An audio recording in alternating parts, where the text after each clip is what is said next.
ఈ లోకంలో విడిచిపెట్టి వెళ్ళక తప్పదు. మన పాపములుగా మనం ఈ లోకంలో పరవాసులము, పరదేశులము. ఈ లోకంలో మనకంటూ స్థలం అనేది ఏమీ లేదు. మన ఈ లోకంలోకి వచ్చేటప్పుడు ఏమి తీసుకొని రాలేదు, వెళ్ళేటప్పుడు కూడా ఏమి తీసుకొని వెళ్ళాము. దిగంబరిగానే వచ్చాము, ఒట్టి చేతులతోనే వచ్చాము. వెళ్ళేటప్పుడు కూడా ఒట్టి చేతులతోనే ఇక్కడ నుండి మనం వెళుతాము. ఇది ఈ లోకంలో ఉన్నంతకాలము మనుషులందరూ నిజంగా చూస్తే ఈరోజు మనకున్న బాంధవ్యాలు, బంధుత్వాలన్నీ మన పుట్టుకతో ప్రారంభమై, నా పుట్టుక నుండి ఒక తల్లి, ఒక తండ్రి, అన్నలు, తమ్ముళ్ళు, తర్వాత ఈ లోకంలో అనేక రకాలైన బాంధవ్యాలు, బంధుత్వాలు ఏర్పరచబడ్డాయి. మరణముతో అవి అన్నీ తొలగిపోతాయి. హల్లెలూయా. అట్లయితే ఈ లోకంలో మనకంటూ ఏదైనా ఉంది అంటే, ఈ లోకంలో మనకంటూ శాశ్వతమైంది ఏదీ లేదు. మనమందరము ఏదో విధంగా ఈ లోకంలో విడిచిపెట్టి వెళ్ళక తప్పదు. మనందరికీ తెలిసిన సామెత, పుట్టినవాడు గిట్టక మానడు అని మనందరికీ తెలుసు. సరే, బైబిల్లో ఇక్కడ ఒక మాట రాయబడింది, త్వరగా ముగించేస్తాను. మరణము తప్పించుట మన ప్రభు అయిన యెహోవా వశంలో ఉంది అని కీర్తన గ్రంథంలో రాయబడింది. అందరు ఇక్కడ కొన్ని నిమిషాలు జాగ్రత్తగా వినాలమ్మా. కొద్దిసేపు అందరు ఇక్కడ నా వైపు జాగ్రత్తగా వినాలి. వాక్యం చదివిస్తుంది, మరణము తప్పించుట మన ప్రభు అయిన యెహోవా వశంలో ఉన్నది అని రాయబడింది. సరే, వాక్యం సెలవిస్తుందంటే మరణమును తప్పించుట దేవుని ఆధీనములో ఉందని, దేవుడు మరణాన్ని తప్పిస్తాడు అని వాక్యం సెలవిస్తుంది. అట్లయితే దేవుడు మరణాన్ని తప్పిస్తాడు అని వాక్యం ఉంది, కానీ ఇప్పుడు అందరూ ఏం చేస్తున్నారు? ఇప్పుడు మన తల్లిగారు కూడా మన ముందు స్తోత్రం ఇన్ని సంవత్సరాలు మీతో కలిసి, మీ అందరితో కలిసి ఈ విధంగా వచ్చింది కనుక తిరిగి ఎక్కడికి వెళ్ళింది? అది పరమాత్ముడి దగ్గరికి వెళ్ళింది. అందుకే వాక్యం రాయబడింది, మన్నైనది వెనుకటి వలన తిరిగి మన్నైపోతుంది, ఆత్మ దాన్ని దయచేసిన దేవుని ఎందుకు మరలా కొనిపోతుంది అని రాయబడింది. స్తోత్రం కనిగాక. హల్లెలూయా. ఇంకా చెప్పాలి, మరణము అంటే అర్థం ఏంటంటే ఎడబాయుట. స్తోత్రం కనిగాక. హల్లెలూయా. ఆత్మ విడిచిపెట్టి వెళ్ళిపోవడమే మనం మరణము అంటున్నాం. స్తోత్రం కనిగాక. హల్లెలూయా.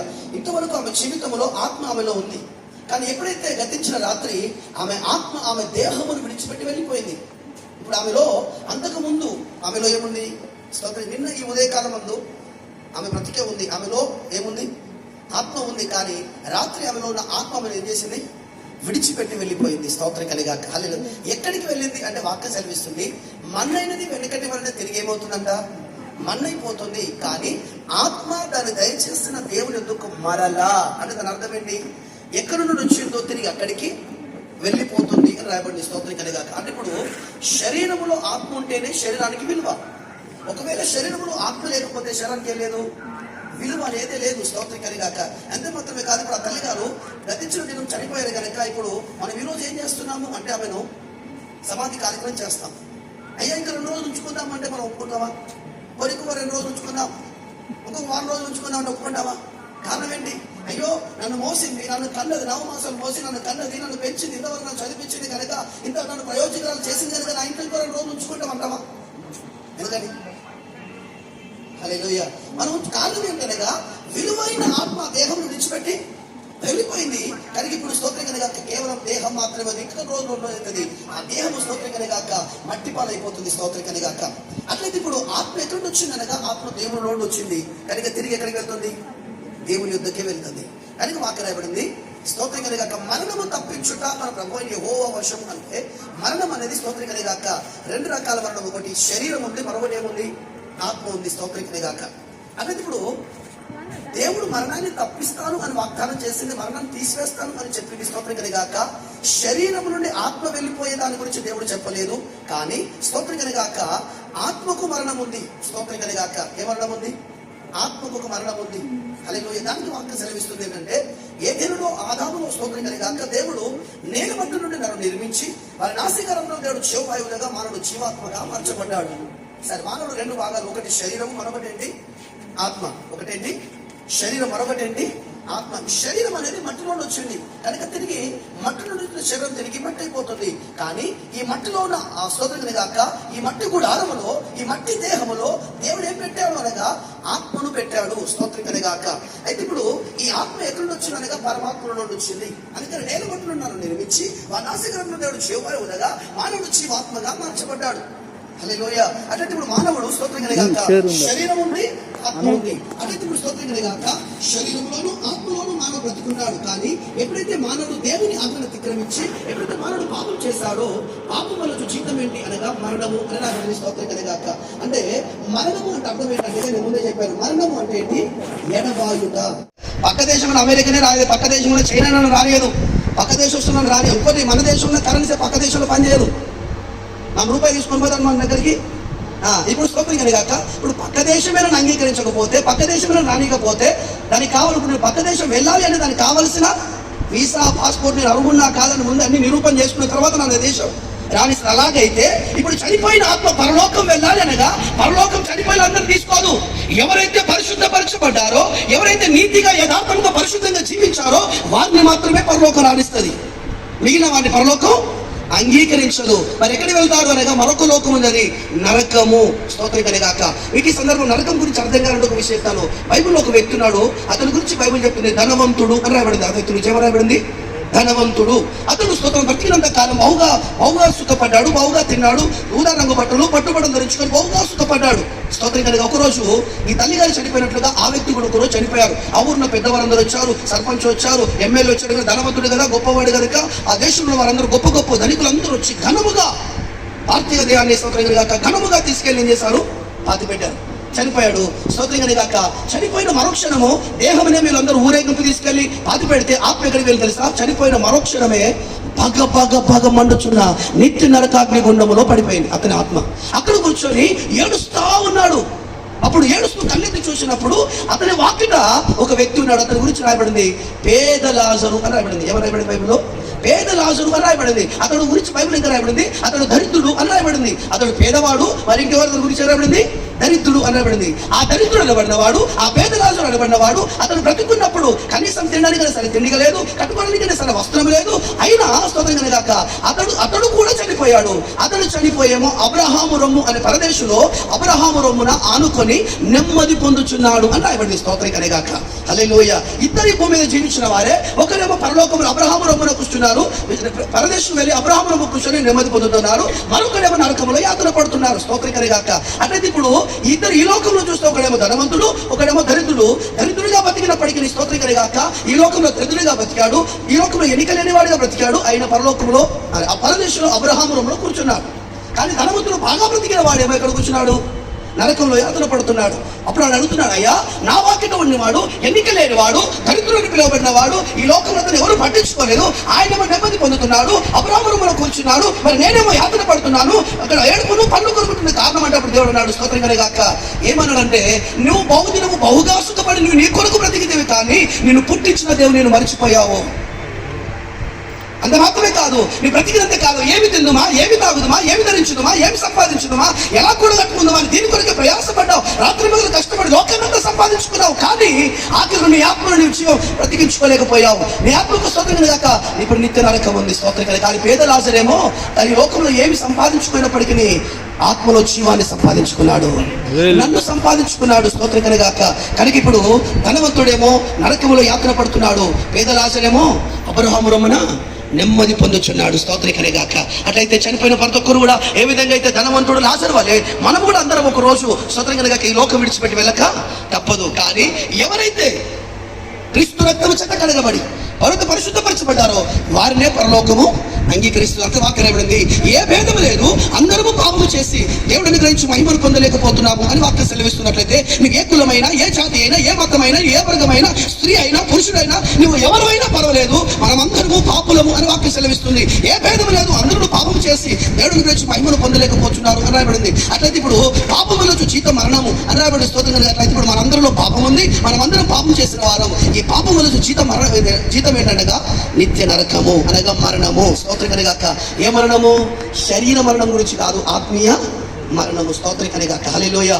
అట్లయితే ఇప్పుడు ఆ ఆత్మ మరణం నుండి అనగా ధనవంతుడన్న నరక అగ్నిగుండంలోకి పగపగ మండుచున్న నరక అగ్నిగుండంలోకి నీ ఆత్మ వెళ్ళకుండా ఉండాలి అంటే నీ ఆత్మలో దేహం ఉన్నప్పుడు, దేహంలో ఆత్మ ఉన్నప్పుడే నీ ఆత్మ పరిశుద్ధపరచబడాలి, నీ ఆత్మ జీవం పొందాలి.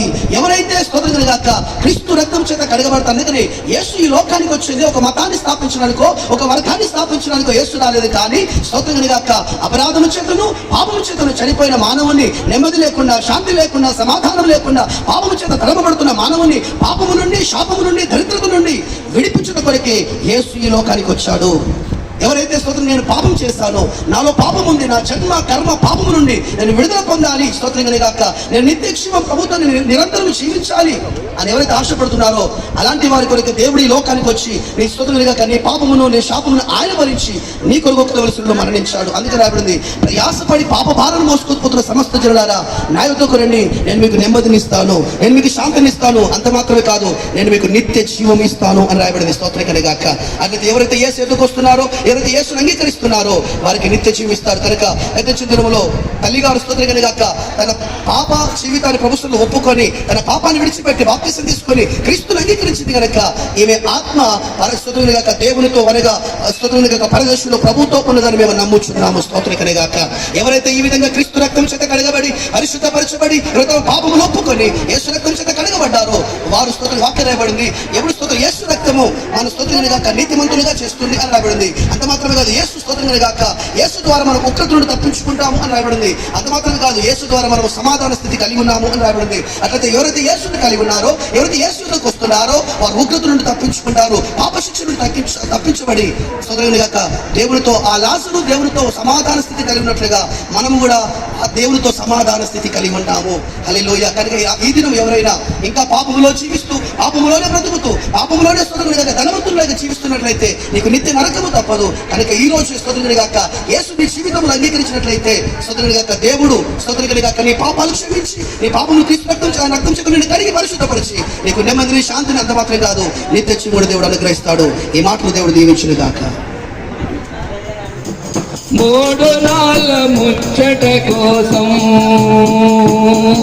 ఈ మనసి బడే తపన చూడరా, మూడు నాళ్ళ ముచ్చట కోసం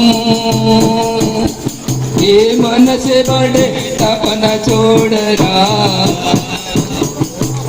ఇంద్రధనసు లాంటిదో నీ జీవితం అది కనిపించే మాయమై రంగుల వలయం, ఇంద్రధనసు లాంటిదో నీ జీవితం కనిపించే మాయమై రంగుల వలయం, గట్టి పోవు లాంటిదో ఇలలో సోకం, గట్టి పోవు లాంటిదో ఇలలో సోకం, అది పాపానికి నిలయమేరా మనసుకి మరణం, అది పాపానికి జీతమే మనసుకి మరణం, నిత్యమైన సుఖము వెదకరా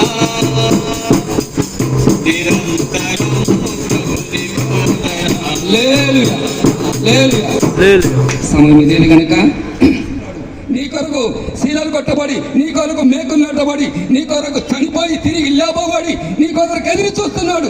ఈ వర్తమానం పంపించింది ఆయనే. హల్లెలూయా. ఈ వర్తమానం ఈ మాటలు చెప్పమని ఆయన కనుక మేము చెప్తున్నాం. కనుక ఈ మధ్యాహ్న కాల సమయంలో మరణించిన ఆమెను మీరు ఒకసారి మాదిరి చూసుకోండి. నేను ఎక్కడ పోతానో మీ ఎదర చేసుకొని మరి మా ఆలోచన చేసుకోండి. నిజంగా నేను చచ్చిపోయిన మార్గం పోతానో మోక్షం పోతాను. నేనేదో సవాల్ చెప్పడం కాదు, నేనేదో మతం మారమని చెప్పడం లేదు, మతం మారడం మాకు అవసరమే లేదు. కానీ నువ్వు సాగు తప్పది కనుక సచ్చినాక ఎక్కడ పోతావు? మోక్షమా? మోక్షమా? మోక్షమా? నిత్య రాజ్యమా? లేదా మండుచున్న ఆ ధనవంతుడు స్థానానికి పోతాం? ఒక్కసారి మీరు అమ్మలారా నా మాట అర్థమవుతుంది కదా, మీరు రక్తం కలిసిన ఆ ప్రభువుని మీరు నమ్ముకోవాలని మీకు అందరినీ మనవి చేస్తున్నా. ఇంకా కొన్ని నిమిషాలు దేవుని వాక్యం విందాము. దేవుడి మాటలు దీవించును గాక. ఆమేన్. పాతాళము కావాలో తెలుసుకో మానవా, తెలుసుకో మానవా రెండే రెండు దారులు, రెండే రెండు దారులు. దేవునికి మహిమ కలుగాక. కొద్ది నిమిషాల్లో మనము ఈ యొక్క కార్యక్రమాన్ని ముగించుకునబోతున్నాము. దయచేసి వెనుకున్న వారు కూడా కొన్ని మాటలు వినాలి. ఇంతవరకు మనం వర్తమానం అయితే విన్నాము. నేను వర్తమానం చెప్పట్లేదు, కానీ ఈ యొక్క సమాధి కార్యక్రమాన్ని ఉద్దేశించి కొన్ని వాక్యాలు చదివించి ముగించేస్తాను. ఇర్మియా గ్రంథము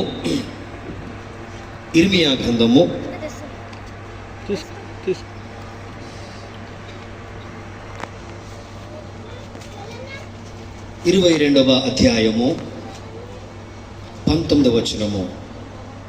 22వ అధ్యాయము 19వ వచనము. అతడు యెరూషలేము గుమ్మముల ఆవలికి ఈడువబడి పారవేయబడి, కొంచెం గట్టి, గాడిద పాతి పెట్టబడినట్లుగా పాతి పెట్టబడును. అదే ప్రకారంగా చాలు. లూకాసు వార్త 2వ అధ్యాయము 29వ వచనము. లూకాసు వార్త 2వ అధ్యాయము 29వ వచనము. నాథా, ఇప్పుడు నీ మాట చొప్పున సమాధానముతో నీ దాసుని పోనిచ్చున్నావు. చాలు అయ్యా, కొంచెం ముందుకు వస్తారు ప్లీజ్. నా కోసం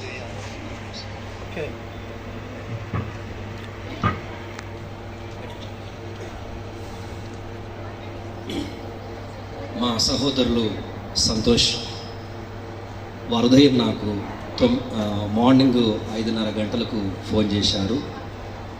ఇట్లా అమ్మ చనిపోయింది, మీరు రావాలి. చాలా బాధ అనిపించింది. వారు కొన్ని అడిగారు, కానీ ఆ బాధలు నేనేమీ చెప్పలేకపోయాను. అయితే అమ్మకు సుమారు 60 ఏళ్ళు ఉంటాయి. అమ్మకు సుమారు 60 సంవత్సరాలు. ఈ 60 సంవత్సరాల లోపల ఎన్నో కష్టాలు, ఎన్నో నష్టాలు, ఎన్నో దుఃఖాలు, ఎన్నో ప్రాణాపాయాలు, ఇవన్నీ వారు చూసే ఉంటారు. దాని తర్వాత వారికి ఇద్దరు పిల్లలు, ఒక పాప ఒక బాబు. పాప ఇక్కడ కూర్చున్నారు, బాబు ఇక్కడ ఉన్నారు.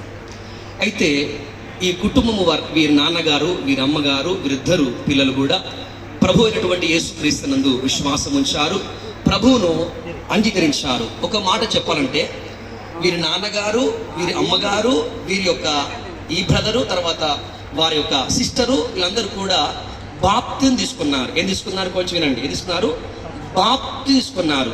బాప్తిజం అన్న అర్థం ఏంటంటే క్రీస్తును ధరించుకోవడం. ఏం ధరించుకోవడం అంటే, ఇప్పుడు మనం కొంచెం బయటికి వెళ్తే రకరకాల మాలలు ఉన్నవి. మాల వేసుకున్నటువంటి వారు కొంతమంది నల్ల బట్టలు వేసుకుంటారు, కొంతమంది తెల్ల బట్టలు వేసుకుంటారు, రకరకాల బట్టలు వేసుకుంటారు. అది 20 రోజుల కోసం కానీ 40 రోజుల కోసం ఏం వేసేవారు? మాలను ధరిస్తారు. ఈ మాల ధరించినటువంటి వారు భార్య వంట తినరు, భార్య వండిత వంట తినరు, భార్య చేత వారి బట్టలు ఉతికించుకోరు, మూడవది చెప్పులు వారు వేసుకోరు. ఇలా కొన్ని నిష్టలు ఆ మాలలో వారికి ఉంటవి. అదే ప్రకారంగా వీరి అమ్మగారు, వీరి నాన్నగారు, వీరి భార్య, వీరి చెల్లెలు, వీరందరూ కూడా యేసుక్రీస్తు యొక్క మాల ధరించారు. అనగా యేసుక్రీస్తు యొక్క నిష్ఠలోకి వీరందరూ కూడా వచ్చారు. కాబట్టి ఈ యొక్క సమాధి కార్యక్రమం ఏదైతే ఉందో, ఈ కార్యక్రమం అంతా కూడా ఇప్పుడు ఎట్లా చేయాలి అంటే, వీరు ఏ క్రీస్తులోకి వచ్చారో, ఏ బైబిల్లోకి వచ్చారో, ఏ దేవునిలోకి వచ్చారో, ఆ దేవుని యొక్క, ఆ బైబిల్ యొక్క, ఆ నిష్ఠ యొక్క, ఆ మాల యొక్క క్రమంగానే దీన్ని జరించాలని మేము ఆశపడ్డాము. దానికి వీరి సహోదరులు అంగీకరించారు. రైట్. అయితే ఒక మాట వినండి. ఇప్పుడు లోకంలో రకరకాల ప్రజలు చనిపోతున్నారు, మరణిస్తూ ఉన్నారు. కానీ ఆ మరణం కాడికి వెళ్ళగానే దప్పులు, బాజలు, రకరకాల ఇవన్నీ కూడా మనకు కనబడుతుంది. కానీ వీరి అమ్మగారు, ఇక్కడ ఉన్నటువంటి కేశమ్మ గారు బాప్తిజం తీసుకున్నారు.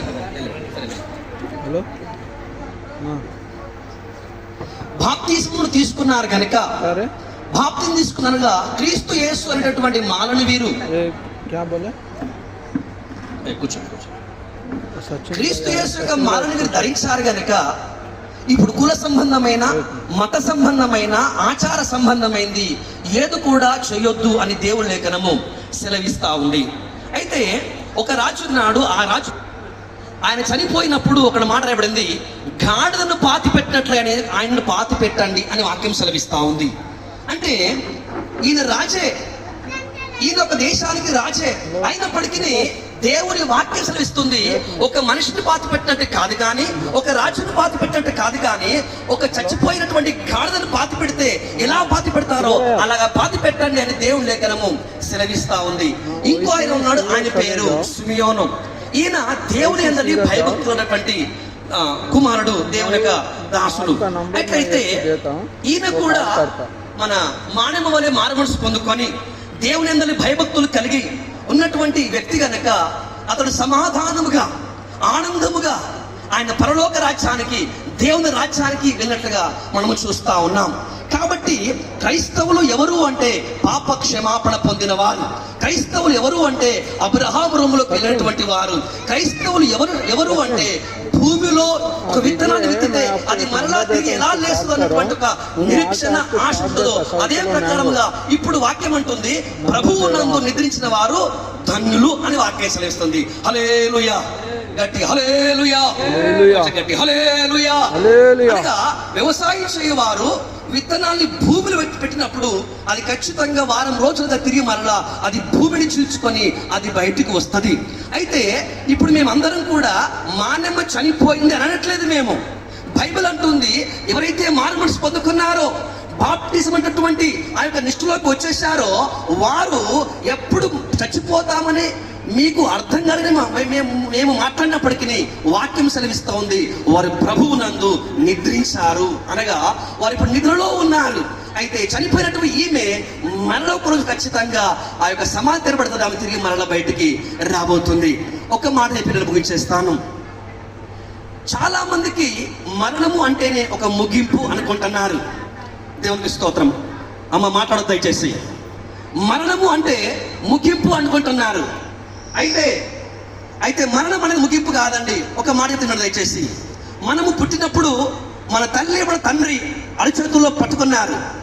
కానీ ఆ పుట్టిన నాటి నుంచి మనము కాస్తంత పెరుగుతూ పెరుగుతూ పెరుగుతూ ఈ స్థాయికి మనం ఎదిగాం. ఇప్పుడు అమ్మ కూడా పుట్టినప్పుడు ఇంతే ఉండవచ్చు, కానీ పెరిగి పెరిగి అంత అయిపోయింది. చివరికి ఎప్పుడు ఆ బాక్స్లో పెట్టబడింది. అనగా అర్థం ఏంటి అంటే మానవుడి జీవితం అనేది ఒక ప్రయాణం వంటిది. పుట్టినప్పుడు కొంచెం ఉంటాం, ఆ తర్వాత వయస్సు పెరుగుతున్నటువంటిది, దినములు, వారములు, నెలలు, సంవత్సరాలు గతిస్తున్నటువంటిది మన దశ కూడా గతిస్తూ ఉంటది. అందుకే వాక్యం సెలవిస్తుంది, బాల్య దశ, యవన దశ, నడిప్రాయము, వృద్ధాపము, ఆ తర్వాత మరణం. అయితే అదే ప్రకారం ఈరోజు మనందరం కూడా ఇక్కడ రకరకాల ప్రజలు ఉన్నాం. కానీ నా చెల్లెల్లారా, నా తల్లులారా, నా అమ్మలారా, మనమందరం కూడా ఏదో ఒక రోజు ఎక్కడో ఒక చోట ఖచ్చితంగా మనం మరణిస్తాం. మనము కూడా ఆ తల్లిగారు బాక్సులో పెట్టబడినట్లుగా మనం కూడా బాక్సులో పెట్టబడతాం. కానీ మరణించకంటే ముందే రెండు లోకాలున్నవి, ఒకటి పాతాళ లోకము, మరి ఒకటి పరలోకము. అట్లయితే భూలోకంలో ఉన్నటువంటి నా తల్లులారా, భూలోకం ఉన్నటువంటి నా చెల్లెల్లారా, భూలోకం ఉన్నటువంటి నా మాట్లాడినటువంటి అయ్యలారా, అమ్మలారా, ఇప్పుడు నీకు బలం ఉంది, ఇప్పుడు నీకు శక్తి ఉంది, ఇప్పుడు నీకు కులం ఉంది, ఇప్పుడు నీ వెండి బంగారం ఉంది, ఇప్పుడు నీకు అధికారం ఉంది. కాబట్టి నువ్వు దేనిని ఎదిరిస్తున్నావు, తిని తాగి సంతోషించి ఎంజాయ్ చేసి నా ఇష్టం అని కాళ్ళు ఎగిరిస్తున్నావు. కానీ ఒకరోజు ఆత్మ వెళ్ళిపోతే నీ కాళ్ళు పని చెయ్యి, ఆత్మ వెళ్ళిపోతే నీ గుండె కొట్టుకోదు, ఆత్మ వెళ్ళిపోతే నీ భార్య రాదు, నీ భర్త రారు, నీ కన్న కొడుకులు రారు, కట్టిన ఇల్లు రాదు, కన్న కొడుకులు రారు, కొన్న బంగారం రాదు. ఓ కేశమ్మా, ఇల్లు కట్టుకున్నావు కదా, తీసుకోబో. నీ కన్న కూతురుంది కదా, తీసుకోబో. నీ కన్న కొడుకుంది కదా, తీసుకోబో. ఎంత ఇచ్చినా, కేక వేసినా ఆ తల్లికి వినబడదు. కారణం ఏంటంటే కనిపించే ఆత్మ బయటికి వెళ్ళిపోయింది. అయితే తల్లులారా, అమ్మలారా, అక్కలారా, ఈ మధ్యాహ్న కాలము ఒక హెచ్చరిక, నేడో రేపో మనము కూడా చచ్చిపోతాం. వెళ్ళిపోతావు, పరలోకం వెళ్ళిపోతావా? ఇక్కడ కూర్చోగానే మా తండ్రులు మాకు కొంచెం ఏసీ పెట్టారు. ఎందుకని? అయ్యగారు వచ్చాడు, ఎండలో కూర్చోలేకపోతున్నాడని. అయ్యో ఎండకు మనం తట్టుకోలేకపోతున్నాము, చలి తట్టుకోలేము మనం. అలాంటిది నీవు పాపముతో చచ్చిపోతే, తాగి తిని విచారము, దొంగతనము, త్రాగుడు, రకరకాల పాపాలు చేసి ఆ పాపాన్ని బట్టి చచ్చిపోతే మండుతున్న అగ్నిగుండంలో ఉంటావు. కులం రక్షిస్తుందా? మతం రక్షిస్తుందా? వెండి బంగారము రక్షించునా? అందుకే వాక్యము సెలవిస్తుంది, యేసు అనగా అర్థము రక్షకుడు అనగా నీ యొక్క జన్మ కర్మ పాపాన్ని తీసివేసి నిన్ను పరిశుద్ధపరిచి పరలోక రాజ్యాన్ని ఇచ్చువాడు ఒకే ఒక్కడు, ఆయన పేరు యేసు. అమ్మా, ఆకాశ భూమి మధ్యలో ఆయన రక్తముద్రగా వేలాడినాడు. ఎందుకో తెలుసా? నీవు నీ శరీరంతో చేసిన ఆ పాప శిక్షను, ఆ దోషమును, ఆ పాపాన్ని తొలగించి వేసి నిన్ను పరిశుద్ధపరిచి నరకంలోకి వెళ్ళిపోకుండా నిన్ను పరిశుద్ధపరచడానికి, నీకు నిత్య జీవాన్ని ఇవ్వడానికి ఆ ప్రేమామయుడు, ఆ కరుణామయుడు, ఆ చలన దేవుడు నీ పాపరిహారం కోసం రక్తంగా ప్రాణం పెట్టాడు. అయితే యేసు వస్తే నీ పాపాలు క్షమించబడతాయి. యేసు వస్తే నరక శిక్ష తొలగిపోతే, యేసు వస్తే పరలోకములో ప్రభువుతో కూడా సదాకాలం ఉంటాం. కాబట్టి కేశవ గారు ప్రభువు నమ్ముకున్నారు. ఒక మాట చెప్తాను, చచ్చిపోయిన వారికి ఏముంటాయంటే దినాలు ఉంటాయి. చచ్చిపోయి ఉంటాయి, దినాలు ఉంటాయి. తెలుసా మీకు అందరికీ? మా నాన్నమ్మ చనిపోయింది లాస్ట్ ఇయర్. నేనే చేసే సమాధి కార్యక్రమం. ఇక్కడ సేవకులు లేరు, పాస్టర్ గారు ఒక్కలే ఉన్నట్టున్నారు. మా నాన్నమ్మ గారి సమాధి కార్యక్రమం ఏమన్నా ఒక 10 మంది పాస్టర్ పైన ఉంటారు. నేను ఒక మాట అడిగినాను, ఇందాక నచ్చుకున్నాను అన్నమాట. ఏమనంటే దినాలు ఎప్పుడు, లేకపోతే జ్ఞాపకాలు కూడా ఎప్పుడని మా నాన్నమ్మ కాడ వచ్చి అడిగింది. ఎందుకంటే నేను సేవకుని కనుక నేను చెప్తాను, మీరేం ఆధారపడకండి అన్న.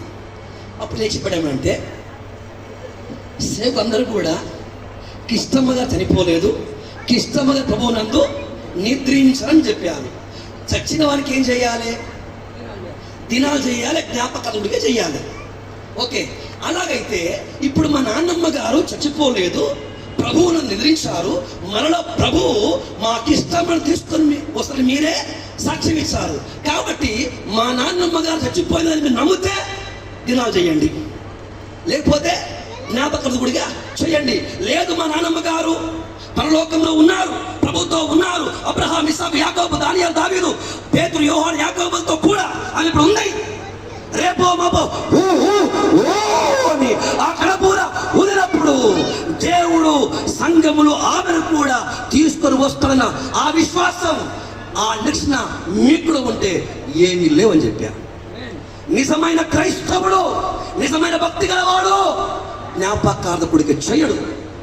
నిజమైన క్రైస్తవుడు, నిజమైన సత్య సంబంధి దినాలు చేయడు. అదే సమయంలో అంటే మన హిందూ సహోదరులు ఉన్నారు, వారు చేయొచ్చు. ఎందుకంటే వారికి ఏం లేదు, బాప్టిజము అనే లేకపోతే క్రైస్తవం ఆ యొక్క ఏమంటారు నిష్ఠ వారికి లేదు. దాన్ని ఏమంటారు, నిష్ఠ కాదు, మాల, ఆ మాల వారికి లేదు. ఇప్పుడు మాల వేసుకున్నటువంటి వారి చెప్పులు ఉన్నాయి. మాల వేసుకుంటేనే మంగళ కట్టి పెట్టొద్దు, మాల వేసుకుంటేనే బలండి తినొద్దు, అది వారిని ఇష్టం. అట్లయితే ఒక వ్యక్తి చర్చికి వచ్చి నూతన యేసయ్య మనసు పొందుకొని పాపం చేసుకుంటే, సంఘ కార్యక్రమం ఉంటే, వారు యేసు యొక్క నిష్ఠలో, వారు యేసు భక్తిలో ఉన్నారు కనుక వారికి ఏముండవు. ఎందుకంటే వారు మరణించాలా. శరీరం ఇక్కడ ఉంది కానీ ఆత్మ ఎక్కడ ఉంది? పరలోకంలో ఉంది, ప్రభువుతో ఉంది, తండ్రి కాడ ఉంది. హల్లెలూయా. అయితే ఇప్పుడు యేసు క్రీస్తు అంటే 2000 సంవత్సరాలకి ముందు ఆయన కూడా అంటే చనిపోయాడు, మరణించాడు, సమాజం పెట్టాడు. కానీ 3వ దినమున పాపం అనే ములను విడిచివేసి సమాధిని చేయించి మృత్యుంజయుడిగా సమాధిని చుచ్చుకొని ఆయన బయటకు వచ్చాడు. యేసు ఎవరు అంటే చచ్చిన వాడు కాదు, సమాధి చేసి తిరిగి లేచిన వాడే యేసు క్రీస్తు. హల్లెలూయా. ఆయన కుమార్తెయే ఈ యొక్క మానమ్మ. హల్లెలూయా. కాబట్టి అయ్యా సంతోష్ గారు, వారి భార్య భాగ్యమ్మ గారు, వారి సిస్టర్ అమ్మ ఎస్తేరమ్మ గారు, వారి బావగారు నాగేష్ గారు ఒకటే సలహా. ఎందుకంటే మీరు నాకు బాగా తప్పేసింది కాబట్టి నేను చెబుతున్నాను. అయితే రాజు దేశానికే రాజు అయినా కానీ బైబిల్ అంటుంది ఇతను ఎట్ట పతిపెట్టండి, గాడిద తెచ్చిపోతే పతిపెట్టండి. రాజు పోయి ఎవరైనా రాజు బైబిల్ ఏమన్నమాట, గాడిదని పాతిపెట్టట్లు పాతిపెట్టండి. అయితే ఇప్పుడు అమ్మకు తెలుసు కనుక ఇప్పుడు గాడిదలాగా పాతి పెడతామా, లేకపోతే క్రీస్తు పిల్లలకు పాతి పెడతామా? హల్లెలూయా. నాకు విశ్వాసం ఉంది, నాకు ధైర్యం ఉంది. కేశమ్మ గారు ప్రభువుతో కూడా పరలోకంలో ఉన్నారు. అబ్రహాం, ఇస్సాకు, యాకోబు అందరితో కూడా ఉంది. హల్లెలూయా. మరలా ఆమె మన మధ్యలోకి రాబోతుంది, లేదా మనం ఆమె దగ్గరికి వెళ్ళబోతున్నాం. కాబట్టి కులంలో నుంచి, మతంలో నుంచి, అన్ని జనుల ఆచారం నుంచి బయటకు వచ్చి క్రీస్తులో చేర్చబడితే, నిజంగా నిష్ఠలో ఉంటే, భక్తిలో ఉంటే, హల్లెలూయా. ఆయన అంటున్నాడు, సీమని ఏమన్నా తెలుసా, ఇప్పుడు నన్ను సమాధానముగా పోనిమ్ము. హల్లెలూయా. నాదా సమాధానం దాసుని అంటే అర్థం ఏంటి? నేను కన్నులారా యేసయ్యను చూచాను, నాకు ఇచ్చిన భాగ్యం అయిపోయింది కాబట్టి నాకు కలవరం లేదు, నాకు చింత లేదు, నాకు బాధ లేదు. ఇప్పుడు ఇక్కడ నేను మరణిస్తే అబ్రహాము రొమ్మున పరలోకంలో నేను ఉంటానని సీమోను లూకాసు వార్త 2వ అధ్యాయంలో చెప్పాడు. హల్లెలూయా. కాబట్టి చెప్పండి, ఇప్పుడు రాజుని పాతి పెడదామా, సీమోను పాతి పెడదామా? భాగ్యమ్మ, మీ అత్తగారి విషయం మాట్లాడుతున్నాను నేను, మా అత్తగారి కోసం కాదు. హల్లెలూయా. ఏమంటారు? రాజుని పాతి పెడదామా, సీమోను పాతి పెడదామా? హల్లెలూయా అని చెప్తున్నాడు. నాథా నీ దాసుడు ఏం లేదు, మరణం అంటే భయమేమి?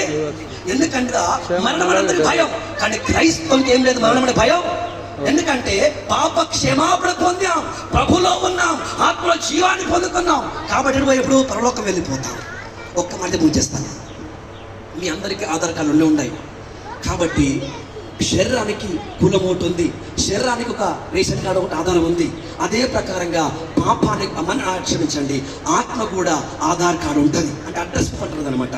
అయితే మనం పుట్టగానే పెరగానే మన ఆత్మకు పాపము పాపము అనే అడ్రస్ వస్తుంది. అయితే ఇప్పుడు భాగ్యం ఉంది, భాగ్య మా చెల్లెలే. ఇప్పుడు మీ ఇన్సల్కి ఏ కదా, ముందేముండే బి ఉండే. ఇప్పుడు భాగ్య యొక్క ముందు తండ్రికి పుట్టినప్పుడు ఏముంది ఆమెకు, తల్లిగారింటి కన్నా ఏముండే బి ఉండే. ఎప్పుడే సంతోషాన్ని పెళ్లి చేసుకున్నారో బి కొట్టివేయబడింది, కే వచ్చేసింది.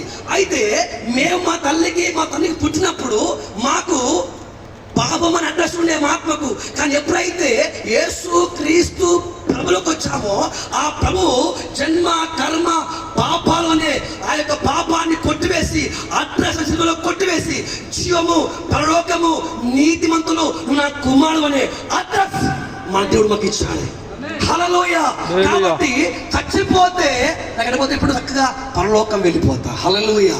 ఒక్క మాట, ఇప్పుడు మా నాన్న చనిపోయింది అనుకున్నాం. చనిపోయిన తర్వాత 7వ రోజు 3వ రోజు ఏం చేస్తాం, మేము చేసిన అంటే మా ఫ్రెండ్స్ పోయి ఏం చేస్తామంటే పిండ ప్రధానం అంటాం. దాన్ని ఏమంటాం?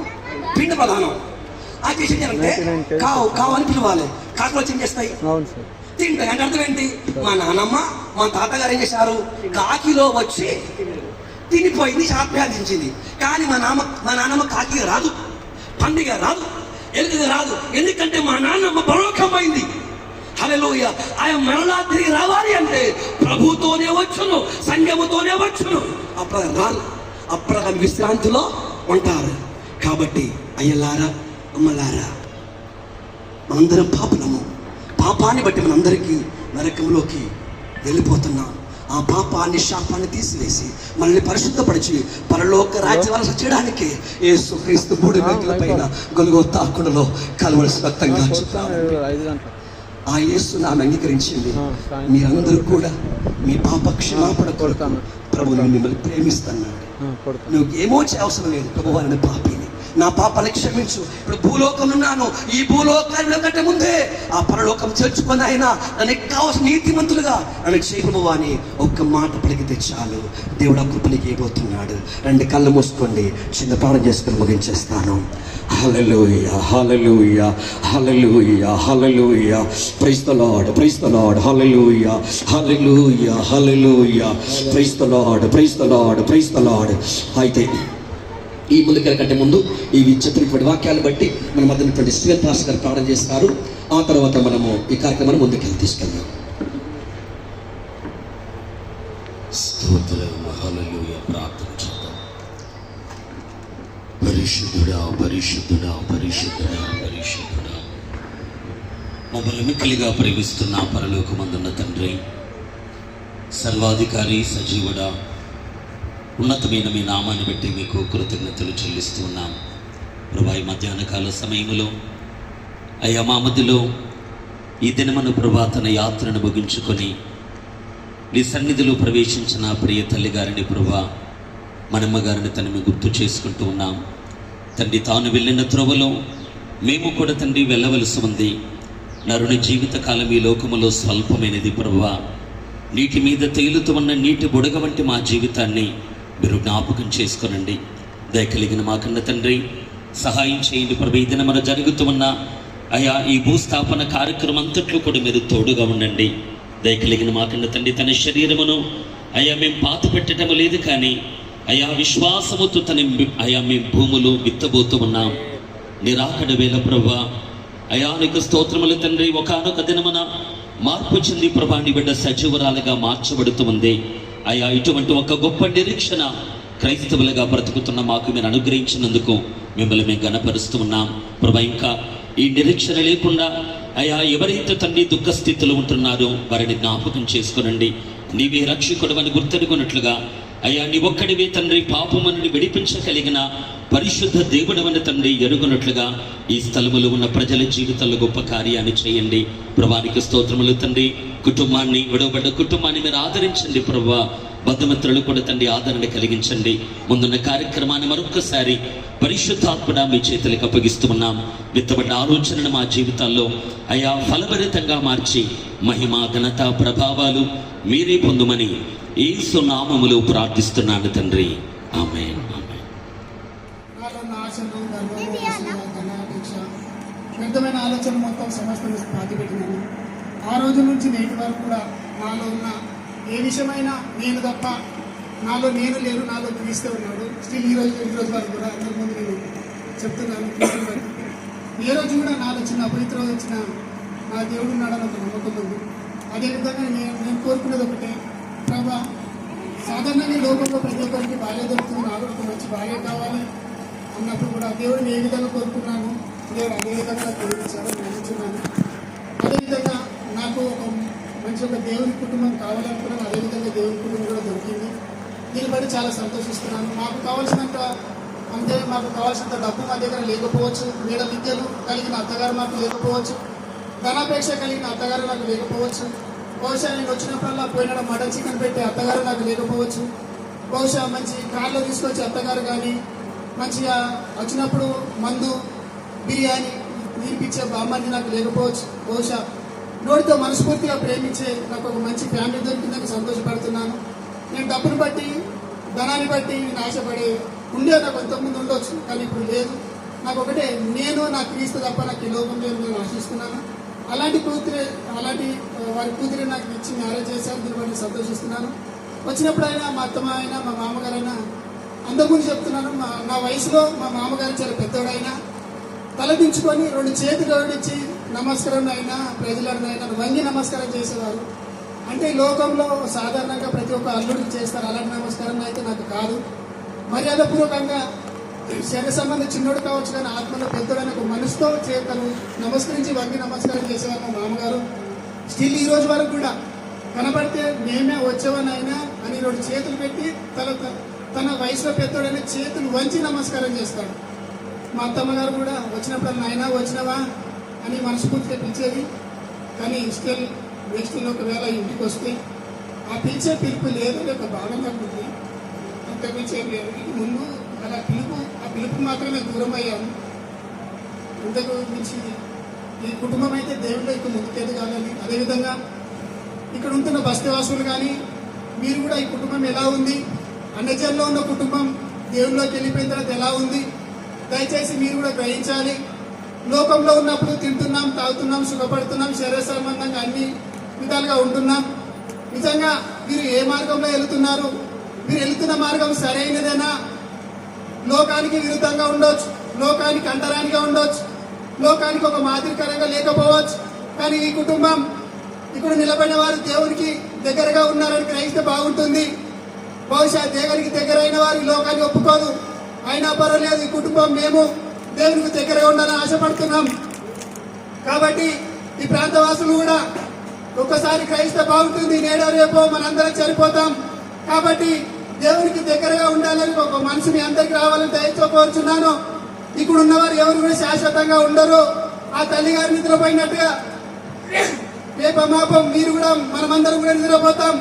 కాబట్టి ఈ లోకంలో డబ్బును బట్టి సుఖాన్ని బట్టి నిద్ర ఉంటుందామే తప్ప ఒకరోజు నేను మరణిస్తే నా మార్గం ఎక్కడని ఒక్కసారి మీ గుడ్డల మీద చేసుకొని దయచేసి అర్థం చేసుకోవాలని కోరుచున్నాను. తిను నిద్రపోలేదు, తను చనిపోలేదు, నిద్రపోతుంది. కాబట్టి కూడా మేము కూడా ఎక్కువ విధంగా మాకు మరణం అనేది లేదు. ఈ లోకంలో గవర్నమెంట్ అంగీకరించుకోపోవచ్చు, ఈ లోకంలో ఏమి అంగీకరించకపోయినా ఒక క్రైస్తవునికి మాత్రం మరణం లేదని మేము గ్రహిస్తున్నాం.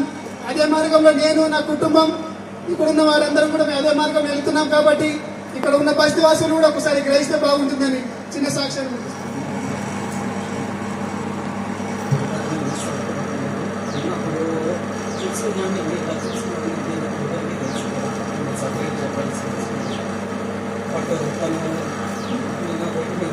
ఇంకా బాగా చూసుకుంటే బాగుంటుండే. పని నేను వాక్యానుసారంగా ఏం మాట్లాడలేదు,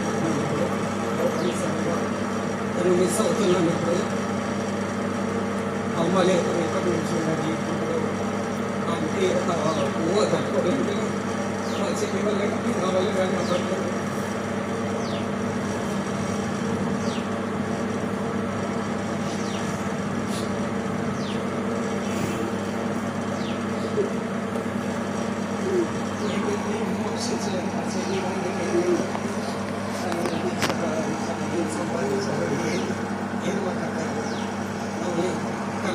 చాలా అంటే అన్నాడు మా డాడీ లేదు ఆలోచించలేదు. మన మధ్య ఉంటే దాన్ని కూడా ఇప్పుడు నిర్ణయించింది పర్వతించండి లేదని పట్టుకొని చెప్పలేదు. పట్టు ఏమి చెప్పలు చేస్తే నేను సంతోషిస్తాను. మాట్లాడే స్టేజ్లో అందరికీ కూడా పెద్ద సమాజ కార్యక్రమాన్ని తెలిసి చాలా కృతజ్ఞతలు.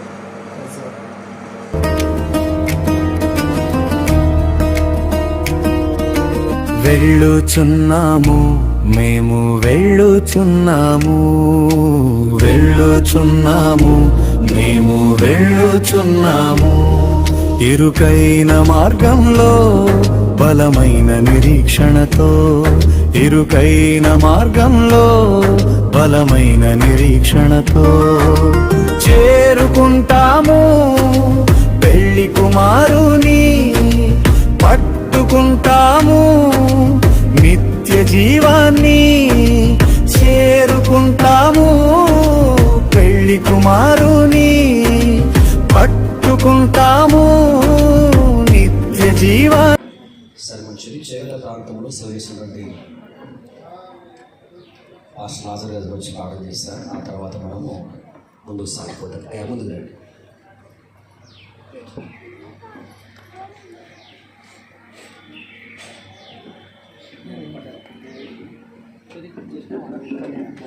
ప్రార్థన చేసుకుందాం.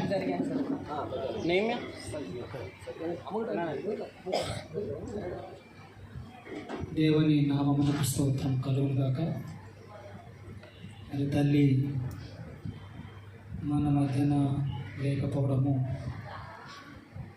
దుఃఖకరమే అయినా కూడా మరి దేవుని యొక్క ఏర్పాటు నాకు జరిగింది కాబట్టి దానికి అంతటి కూడా మనము సేవ సాధించి మరి ఆయన యందు ఎవరైతే నిద్రిస్తారో, ఆయన యందు విశ్వాసం నుంచి ఎవరైతే చనిపోతారో లేకపోతే నిద్రిస్తారో మనం సంతోషించవలసిన సమయం. కాబట్టి మరి సహోదరుడు అల్లుడు గారు సంతోషము తన భార్యను ఇంకా వారి కుటుంబాన్ని కూడా దేవుడు నిండారుగా ఓదార్చి నెమ్మదిచ్చి కాచి కాపాడలాగిన మరి అంతే ఆఖరి సమయాలకు వచ్చినాం. ఇంతవరకు దేవుడు తన కృప ద్వారా మరి తన యొక్క మాటలను వినిపించినటువంటి ప్రతి మాటను కూడా విన్నటువంటి ప్రతి ఒక్క హృదయం కూడా వారి హృదయాల్లో ఫలింపబడలాగున ఈ కార్యక్రమం జయప్రదముగా జరుగులాగున మరి ప్రార్థన చేస్తున్నాం.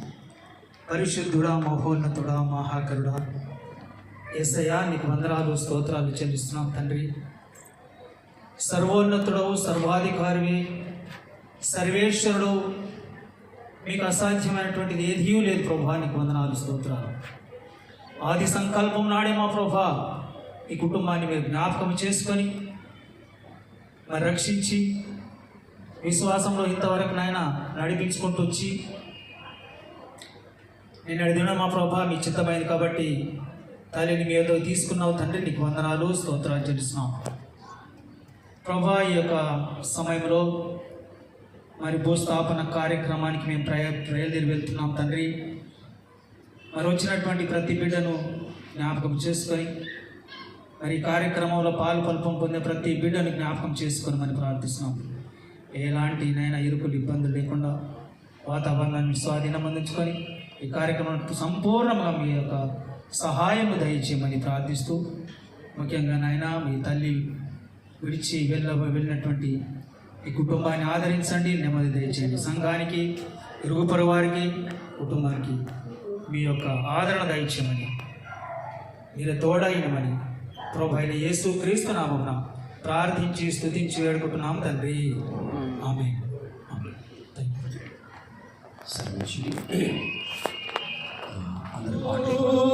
నీ ఉండుటకు ఈ జీవితం విలువైనది, నరులారా రండని సెలవైనది, దేవుని సెలవైనది. సంపాదన కోసమే పుట్టలేదు నీవు,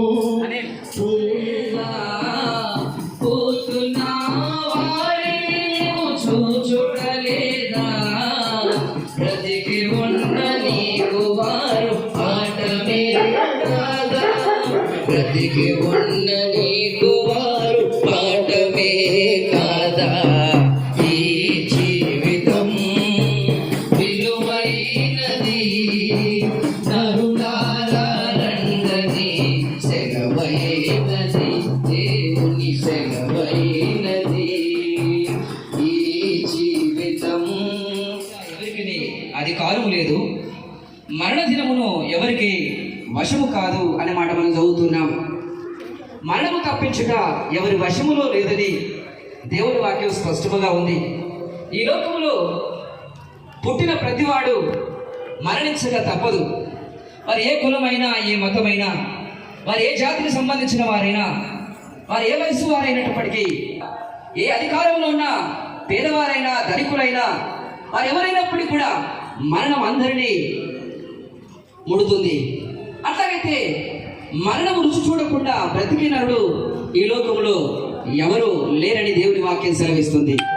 అట్లయితే మరణానికి ముందే నిజంగా మనము దేవుని చేత రక్షింపబడితే, మన పాపము నుంచి మనం విమోచన పొందగలిగితే, అలాంటి వారికి నిజంగా ఈ మరణము ద్వారా ఒక నిత్యమైన రాజ్యంలోనికి మనం ప్రవేశిస్తామని దేవుని వాక్యము సెలవిస్తుంది.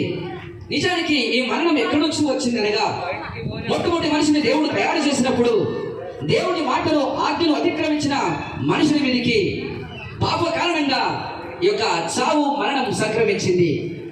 అట్లాగైతే దేవుడు ఒక్కన పని మనుషులు చేసినందువలన ఈ మరణము మనందరికీ, మానవ కోటికి సంప్రదించింది. అట్లయితే దేవాది దేవుడు ఈ మరణం నుంచి మనం తప్పించడానికి 2000 సంవత్సరాల క్రితం యేసుక్రీస్తు నామధేయం కలిగి ఈ లోకంలో జన్మించాడు. ఆయన విశ్వాసం వస్తే మన పాపలకు నివారణ చేసేసి మళ్ళీ మనకు ఒక కొత్త జీవితాన్ని దేవుడు ఇవ్వడానికి ఆయన ఈ లోకానికి మనుషుడిగా తిరిగి వచ్చాడు. అలాగైతే మన పాప శిక్ష అంతా కూడా ఆయన శిలువ మీద మోసుకొని మనకు మన పాప నుంచి ఒక విడుదల దయచేస్తున్నాడు. అనగా ఎవరైతే యేసునందు విశ్వాసం ఉంచుతారో వారి పాప నుంచి వారికి విడుదల కలుగుతుంది అని వాక్యం సెలవిస్తుంది. అట్లాగైతే దేవుని వాక్యం మనం చూసినట్లయితే ఈ విధంగా యేసునందు విశ్వసించడం ద్వారా మనము నీతిమంతులుగా తీర్చబడిన తర్వాత ఎప్పుడైతే ఈ యొక్క శారీరక మరణము తర్వాత మన మరణ నిత్యత్వములో దేవుణ్ణి కలుసుకోవడానికి మనకు దేవుని యొద్దకు చేరుతా మనకు గొప్ప నిరీక్షణ దేవుడు ఈ లోకంలో మనకు కలిగించాడు. అందుకే వాక్యం రాయబడిన మాట ఇప్పటి నుంచి క్రీస్తునందు మృతులైన మృతులు ధన్యులు అనే వాక్యం మనం ఈ వాక్యంలో చదువుతున్న ప్రకటన గ్రంథంలో. అనగా ఈ లోకంలో దేనో సంపాదించుకుంటే ధన్యులు కాదు, కానీ యేసు క్రీస్తునందు ఎవరైతే మృతులు అవుతారో, ఆయన యందుండి మృతులు అవుతారో వారి మృతి కూడా ధన్యమైంది అని వాక్యం సెలవిస్తుంది. నిజంగా ఈ తల్లి గారు యేసు క్రీస్తునందు విశ్వాసం ఉంచి తన పాపానికి ప్రాయశ్చిత్తం కలిగించుకొని దేవుని ద్వారా నీతిమత్వాన్ని పొందుకొని ఈ లోకాన్ని ముగించుకొని ఈ యాత్రను ముగించుకొని తన దేవుని రాజ్యములో ప్రవేశించడానికి దేవుని దూతల ద్వారా అబ్రహాము రొమ్ములకు కొనిపోబడింది ఆమె. కనుక ఇది శాశ్వతము కాదని ఆమె గ్రహించింది, ఆ నిత్యత్వంలోనికి ప్రవేశించింది. అట్లయితే నా ప్రియ సహోదరి సహోదరులారా, ఈ అమ్మగారి యొక్క మరణము ద్వారా మనం కూడా మారు మనసును పొంది ఇది మనకు నిత్యము కాదని, ఇది శాశ్వతము కాదని, నిత్యమైనది పరలోకములో మనకు ఉన్నదని, ఈ లోకాన్ని విసర్జించి మనము పరలోకం వెళ్ళవలసి ఉన్నదని గ్రహిస్తే మనం కూడా యేసుక్రీస్తును అంగీకరిస్తే మనందరూ కూడా నిత్య జీవం పరలోకములో ఉందని దేవుడి వాక్యం సెలవుస్తుంది. క్రీస్తునందు మృతులందు మృతులు ధన్యులు అనే మాట మనము వాక్యంలో చదువుతున్నాం. అదొక మాట, ఇంకొక మాట రాయబడింది. నిజంగా అది మాత్రం కాదు, యెహోవా భక్తుల యొక్క మరణము ఆయన దృష్టికి విలువ కలిగింది అనే మాట కూడా మనం చదువుతున్నాం. ఆ విధంగా మనము దేవునికి విలువ కలిగిన మరణంగా మన మరణం ఉండాలి. అనగా యేసుక్రీస్తు అంగీకరించకుండా మనం పాపములోనే చనిపోతే మన మరణము దేవుని దృష్టికి ఎంపుగా ఉండదండి. యేసుక్రీస్తుని అంగీకరించి యేసుక్రీస్తునందు చనిపోతే మన మరణం ఆయన దృష్టికి విలువ కలిగిందిగా ఉంటుంది. అట్లయితే నీ మరణం కూడా విలువ కలిగిందిగా ఉండాలి అనుకుంటే, దేవుని దృష్టికి నువ్వు ఎంపైన వాడుగా ఉండాలంటే ఆ ఎంపైన యేసుక్రీస్తుని, ఆ జీవమైన యేసుక్రీస్తుని నీ హృదయంలో అంగీకరిస్తే నిజంగా నీవు నీతిమంతుడిగా తీర్చబడతావు. నీ కోసం దేవుడు పరలోక రాజ్యం సిద్ధపరుచున్నాడు. ఆ నిత్య రాజ్యంలోకి వెళ్ళిన తర్వాత ఇక్కడ దుఃఖము, ఇక్కడ వేదన, ఇక్కడ భారము, ఇక్కడ ఇవన్నీ ఉంటాయి సమస్యలు, కానీ అక్కడ వెళ్ళిన తర్వాత ఇవన్నీ ముగించబడతాయి. దేవునితో నువ్వు సదాకాలము నిత్యత్వంలో నిజంగా ఆ యొక్క దేవుని యొక్క కృపార్శ్వములో నువ్వు కూర్చోండి నిత్య ఆనందములో సుఖాన్ని అనుభవిస్తావు. దేవుడి కృపను నీకు అనుగ్రహించినట్టుగా మారు మనసు పొందు, ఆ ప్రభువు రాజ్యం కోసం సిద్ధపడదు గాక. ఆమేన్. మరణము రుచి చూడక బ్రతుకే నరుడెవడు, కలకాలమి లోకంలో ఉండే స్థిరుడెవడు, మరణం రుచి చూడక బ్రతికే నరుడెవడు, కలకాలమి లోకములో ఉండే స్థిరుడెవడు. చిన్న పెద్ద తేడా లేదు మరణానికి, చిన్న పెద్ద తేడా లేదు మరణానికి. నరులారా రండని సెలవైనది, దేవుని సెలవైనది. ఈ జీవితం విలువైనది, నరులారా రండని సెలవైనది, దేవుని సెలవైనది. సంపాదన కోసమే పుట్టలేదు నీవు, పోయేటప్పుడు ఏది పట్టుకొని పోవు, సంపాదన కోసమే పుట్టలేదు నీవు, పోయేటప్పుడు ఏది పట్టుకొని పోవు. పోతున్న వారిని చూచుటలేదా, పోతున్న వారిని చూచుటలేదా.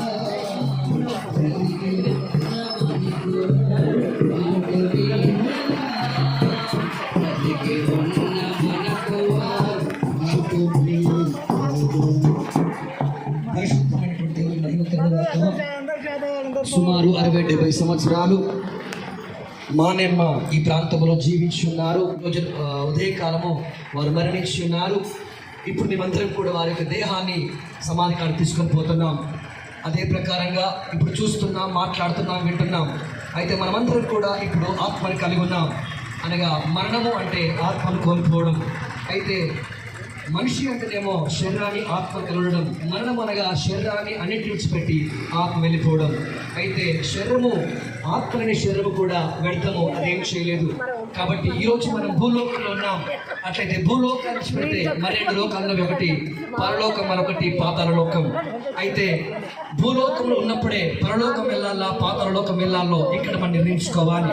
కాబట్టి ప్రియమైనటువంటి ప్రాంతవాసులారా, పాపం మనిషికి పాతాళాన్ని, నరకాన్ని, అగ్నిగుండాన్ని ఇస్తుంది. మరలా చెప్తున్నాను, మనిషి యొక్క జన్మ కర్మ పాపాలే మానవుని ఆత్మను నరకంలోనికి, అగ్నిగుండంలోకి తీసుకొని పోతవి. అయితే ఆ జన్మ కర్మ పాపాన్ని పరిహరించడానికి రక్తం అవసరం. అట్లయితే ఆ రక్తము పరిశుద్ధమని కావాలి. అట్లయితే మనిషి యొక్క జన్మ కర్మ పాపాన్ని తీసివేసి మనిషిని పరిశుద్ధపరచడానికి ప్రభువైన యేసు క్రీస్తు లోకానికి వచ్చారు. ఆ రక్తము ద్వారా మనిషికి పాప విమోచన కలుగుతుంది.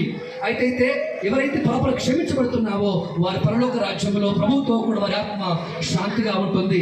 కాబట్టి ప్రియమైన వాసులారా, ఈ ప్రాంత వాసులారా, కులమని మతమని జాతని ఏ భేదం కూడా లేదు. పాపము మనిషికి పాతాళాన్ని, నరకాన్ని ఇస్తే ప్రభువైనటువంటి యేసు క్రీస్తు ఆ పాపాన్ని, శాపాన్ని పరిహారం చేసి మానవుని ఆత్మను పవిత్రపరిచి పరలోకానికి వాడే ప్రభువైనటువంటి యేసు క్రీస్తు.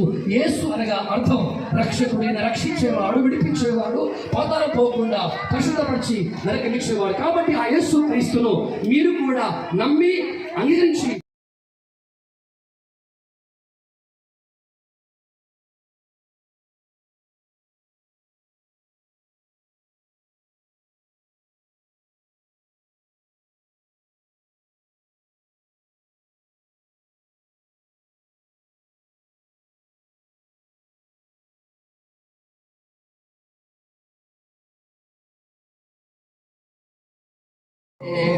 ఎందు పోయినా ఎండమావులే, ఎటు చూచినా ఎడారులే. ఎందు పోయినా ఎండమావులే,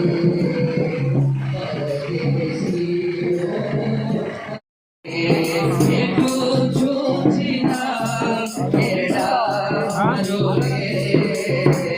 ఎందు పోయినా ఎండమావులే, నది మాలిన ఆత్మీయులే అడ్డగించిన ఏ నాటికైనా ఈ గాయము న్యాయమొకటే న్యాయము. ఏ నాటికైనా యేసయ్యను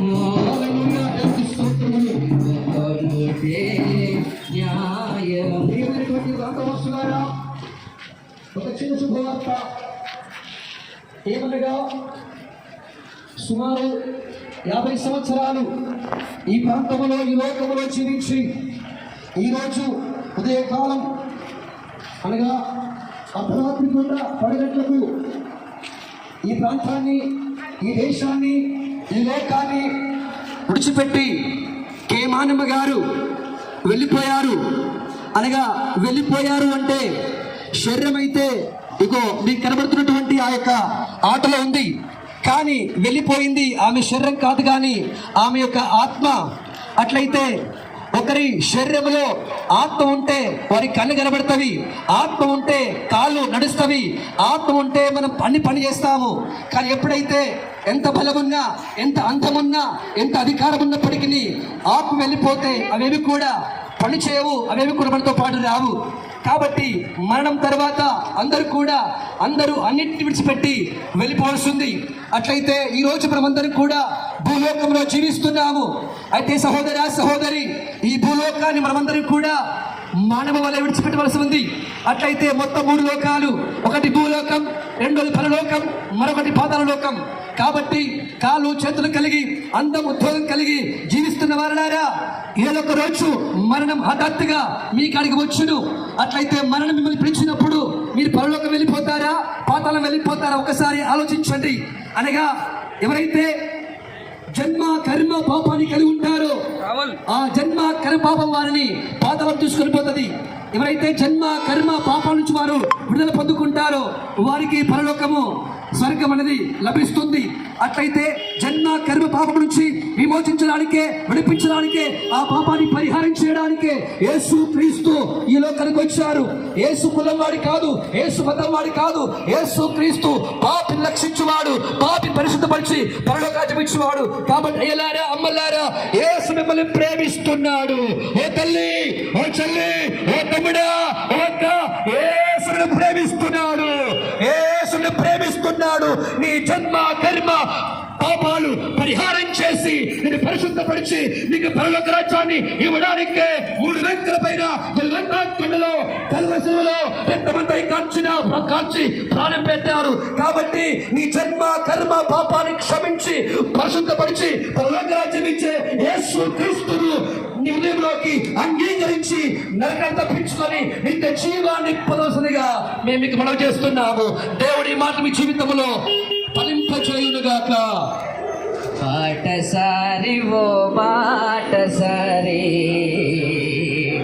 వినవయ్య ఒక్కసారి, బాటసారి ఓ బాటసారి వినవయ్య ఒక్కసారి, పయనించే బాటసారి.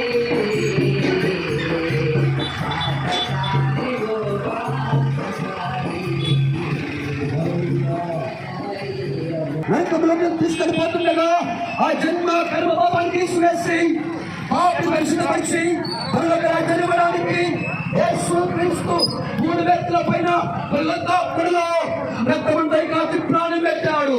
యేసు నీతిమంతుడు, యేసు పరిశుద్ధుడు, యేసు పాపరహితుడు. అందుకే యేసు రక్తము నీ పాపాన్ని క్షమించును, నీ దోషాన్ని పరిహారం ఇచ్చాయును. కనుక ఓ చెల్లి, ఓ తల్లి, ఓ తమ్ముడు, పాపాన్ని కలిగి పాతాళం పోతావా లేక పాపాన్ని పరిహారం చేసే యేసు క్రీస్తును అంగీకరించి పరలోకం వెళ్ళిపోతావా? ఈ రోజు డిసైడ్ అయిపో. ఎందుకంటే నీ మరణము నీ చేతిలో లేదు. నువ్వు కట్టుకున్న బిల్డింగ్ నీ మరణాన్ని ఆపదు, నువ్వు కొనుక్కున్న వెండి బంగారములు నీ మరణాన్ని ఆపవు, నీ కులము, నీ మతము, నీ జాతి నీ మరణాన్ని ఆపదు. అందుకే యేసు క్రీస్తు ద్వారానే పాప క్షమాపణ, యేసు క్రీస్తు ద్వారానే నిత్య జీవము, యేసు క్రీస్తు ద్వారానే నరక జీవితం నుండి నువ్వు తప్పించుకుంటావు. అయ్యా, అమ్మా, యేసుని ప్రేమిస్తున్నాడు. నిన్ను ప్రేమించే యేసుని విశ్వాసించు, నిన్ను ప్రేమించే యేసును అంగీకరించు. ఎందుకంటే యేసు నీ పాపాల కోసం, నీ శాంతి పరిహారం కోసము రక్తాన్ని కాచి ప్రాణం పెట్టారు. అమ్మాయ్యా, శాంతి లేక, సమాధానం లేక, నెమ్మది లేక, ఇదిగో పాపానికి బానిసైపోయి ఈ లోకంలోనే నరకాన్ని చూస్తున్నావేమో. ఒకసారి యేసుని చూడు, జయించిన వాడు. అందుకే ఈ సమాధానకర్తమైనటువంటి యేసు క్రీస్తు మీలో ఉంటే, మీ ఇంట్లో ఉంటే మీకు శాంతి, మీకు సమాధానము, మీకు నెమ్మది, మీకు పాప క్షమాపణ, మీకు పరలోక రాజ్యము కేవలము యేసు క్రీస్తు ద్వారానే. ఆమేన్. పరదేశులము యాత్రికులం, శాశ్వతము కాదు ఈ దేహం. అందరి వెనుకటి వలె వందైతిని, విసరి వెళ్ళి మరలరా జాలి వంటిది. ఆటసారి ఓ పాటసారి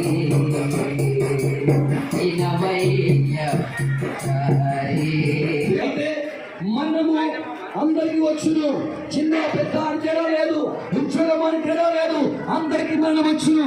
కానీ మరణం తరువాతనే అసలైన జీవితం ఉన్నది. ఒక రాజ్యమైన లోకంలో లేవు, కానీ పుట్టిన తర్వాత ఒక దేశం ఉందని ఆ ప్రాంతంలో తెలిసింది. అదే ప్రకారంగా మరణించిన తర్వాత ఈ భూలోకంలో ఉన్నాము. ఆ పాపమును అయితే ఆ శాపమును తీసివేసి నిన్ను పరిశుద్ధపరిచి నీకు పరలోకమును స్వర్గమును ఇవ్వడానికి ఒకే ఒక్కరున్నాడు. ఆయన పేరు యేసు. ఈ యేసు ఎవరు అంటే నీతిమంతుడు, పరిశుద్ధుడు, నిర్దోషి, నిష్కలంకుడు. లోకానికి వచ్చాడు. ఎందుకో తెలుసా తల్లి? ఎందుకో నీ అశాంతికి స్వర్గం అనే పరలోకం అనే ఆ దేశాన్ని లిఖించున్నాడు. ఎందుకంటే యేసు జన్మ కర్మ పాపాలు లేని దేవుడు. కామ క్రోధ లోభ మోహ మనవచ్చరాలు లేవని వాడే పరమాత్ముడు. ఆ పరమాత్ముడితో యేసును స్వీకరించుకో, పాపాలు క్షమించబడని పరలోకానికి పోతారు. దేవుని మాట తెలుసుగాక. మన్నే గదయ్యా మన్నే గదయ్యా మన్నే గదయ్యా మంచిదంచు ఒకని ముంచి సంచిలోన ఉంచిన మంచిదంచు ఒకని ముంచి సంచిలోన ఉంచిన నిలిచిన బంగారము పెంచిన నీ దేహము మించిన బంగారము పెంచిన నీ దేహము పెంచిన ఎన్నాళ్ళ గుందువో మరణించిన మన్నే గదయ్యా మన్నే గదయ్యా ఆత్మదీపము ఒక్కనాడు ఆరిపోవ నీలో ఆత్మదీపము కుక్క శవముతో సమానమేగా నిక్కముగా నీది మన్నే గదయ్యా కుక్క శవముతో సమానమేగా నిక్కముగా నీది మన్నే గదయ్యా మన్నే గదయ్యా మన్నే గదయ్యా మన్నే గదయ్యా. దేవునికి మహిమ కలుగుగాక. సహోదరి సహోదరులారా, నా ప్రియమైన స్నేహితులారా, ఈరోజు మనం బ్రతికి ఉన్నాము, నడుస్తున్నాము, భుజిస్తున్నాము, శ్వాస తీసుకుంటున్నాము. అట్లయితే ఒకరోజు మన కాడికి మరణం వస్తుంది. ఒకరోజు మరణం మన కాడికి వస్తుంది. మనం కట్టుకున్నటువంటి ఇల్లును, కట్టుకున్నటువంటి భార్యను, కన్నటువంటి పిల్లలను అందరినీ కూడా విడిచిపెట్టవలసి వస్తుంది. నాకు ఉద్యోగం ఉంది అంటే, నేను ఫలాని కులం వాణి అంటే, నేను ఫలాని మతం వాణి అంటే మనం వెనక్కి వెళ్ళిపోదు. కాబట్టి స్నేహితులారా భూలోకములో ఉంది నీవు వెళ్ళిపోకమునిపే, మనం నీ కాడికి రాకమునిపే ఒక చిన్న ఆలోచన, ఒక చిన్న హెచ్చరిక ఏమనగా తల్లిదండ్రుల ద్వారా ఈరోజు మనం ఈ లోకంలోకి వచ్చి ఉన్నాము. అయితే మరణం తర్వాత మనము మనము వెళ్ళవలసి ఉంది. అట్లయితే ఇదిగో నీలో ఉన్నటువంటి జన్మ కర్మ పాపములే నీ ఆత్మని పట్టుకొని ఆత్మీయులను తీసుకొని కాదు, కులము కాదు, మతము కాదు, బంధువులు కాదు, దయ్యము కాదు, కేవలము నీవు చేసినటువంటి, నీవు కలిగినటువంటి ఆ జన్మ కర్మ పాపములే నీ ఆత్మను నరకంలో తెచ్చుకొని పోతుంది. అయితే నరకం వెళ్ళిపోకుండా పరలోకం వెళ్ళాలంటే, స్వర్గం వెళ్ళాలంటే ఒకే ఒక్క మార్పు,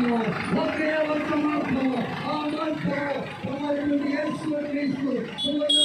నేనే మార్పు, నేనే సత్యము, నేనే జీవనాలు.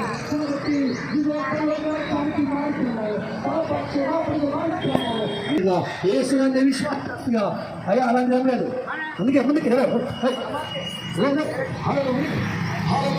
కాబట్టి సహోదరి సహోదర, కులాన్ని బట్టి, మతాన్ని బట్టి, అధికారాన్ని బట్టి మనం వెళ్ళిపోదు. అట్లయితే మరణం తప్పించాలి అంటే, నరకం తొలగిపోవాలంటే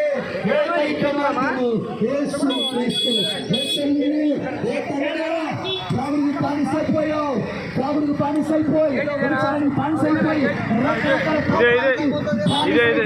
నీ బతుకును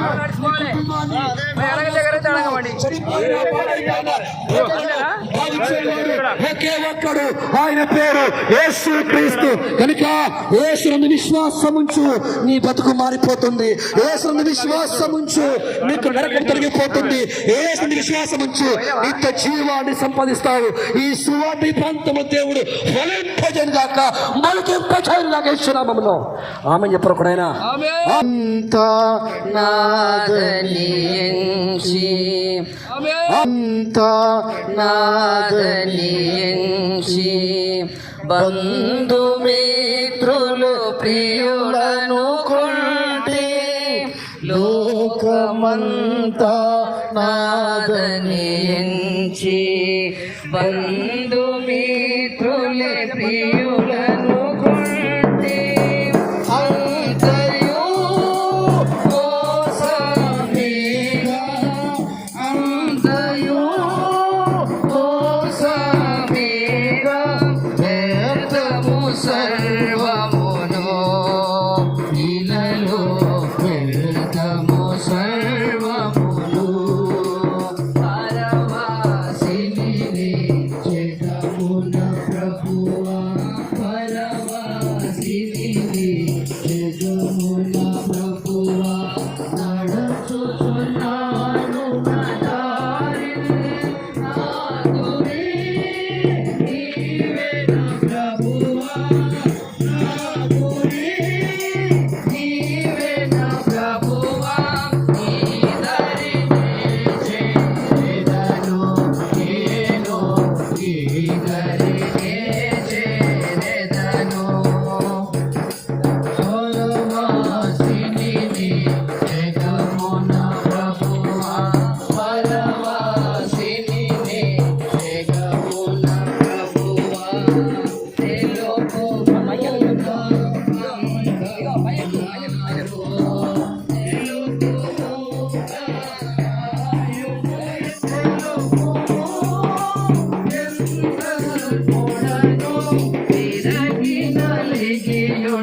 నాను నేను విరిగి నలిగియున్నాను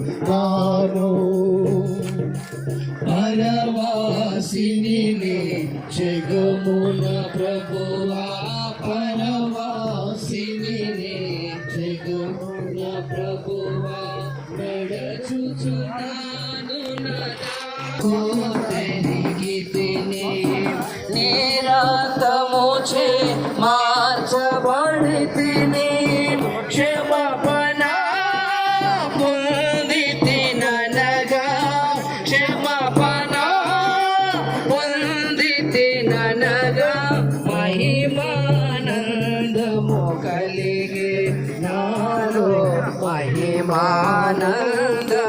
కలిగి పరవాసిని జగమున ప్రభువా పరవాసిని జగమున ప్రభువా నడుచుచున్నాను నా దారిల్ నా గురి నీవే నా ప్రభువా నీ దరినే చేరెదను నేను నీ దరినే చేరెదను.